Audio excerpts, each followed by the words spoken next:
ഞാൻ എപ്പോൾ കുളിക്കാൻ ഒരുങ്ങുമ്പോഴും ചിന്തിക്കുന്ന ഒരേ ഒരു കാര്യമാണ്, നല്ല കാച്ചി വെളിച്ചെണ്ണ ഇവിടെ ഇരിപ്പുണ്ടല്ലോ, എപ്പോഴാണ് അത് തേച്ച് നല്ലൊരു കുളി പാസ്സാക്കാൻ പറ്റുക എന്നുള്ള കാര്യം. അപ്പോൾ ഞാൻ വിചാരിച്ചു ഓക്കെ ഇന്ന് അത് വെച്ച് കുളിക്കുക എന്നുള്ള കാര്യം. അത് തൊടാനുള്ളൊരു മടി എന്താണെന്ന് വെച്ച് കഴിഞ്ഞാൽ ലേശം എണ്ണയിൽ കുളിച്ചാൽ തന്നെ ഒരു ലോഡ് എണ്ണയിൽ കുളിച്ചിറങ്ങി വരുന്ന പോലെ ഉണ്ടാവും. അതാണ് ഒരു മെയിൻ കാര്യം. പക്ഷേ അതിട്ട് കുളിച്ചാൽ ദിവസം മുതൽ ഒരു 4-5 ദിവസത്തേക്ക് നല്ല ഉറക്കം കിട്ടാനും അതുപോലെ തന്നെ തലയ്ക്കൊരു തണുപ്പ് സെറ്റ് ആവാനും പിന്നെ നമ്മുടെ ഹെയർ ഗ്രോത്ത്, അതാണ് മെയിനായിട്ട്. അതിനൊക്കെ അടിപൊളിയാണ്. അപ്പം ഞാൻ ഇന്ന് വിചാരിച്ചു ഓക്കെ അത് വെച്ച് സെറ്റ് ചെയ്യാം. പിന്നെ ഈ മസാജർ ഉണ്ടല്ലോ, ഞാൻ എപ്പോഴും യൂസ് ചെയ്യുന്നതാണ് ഹെയറിന്, കിടക്കുമ്പോഴും ഈ എണ്ണ തേക്കുന്ന സമയത്തൊക്കെ.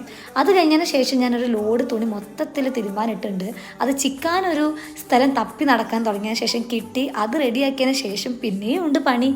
ലേശം പാല് കിടപ്പുണ്ട്, അത് ഒന്ന് തൈരിലേക്ക് കൺവേർട്ട് ചെയ്യണം. അതാണ് ഇന്നത്തെ പരിപാടി. എങ്ങനെയെന്നറിയില്ല, അതുകൊണ്ട് ഞാൻ യൂട്യൂബ് നോക്കിയത് കണ്ടുപിടിച്ച് സെറ്റ് ചെയ്യാണ്. അങ്ങനെ പാല് സെറ്റാക്കുകയാണ്.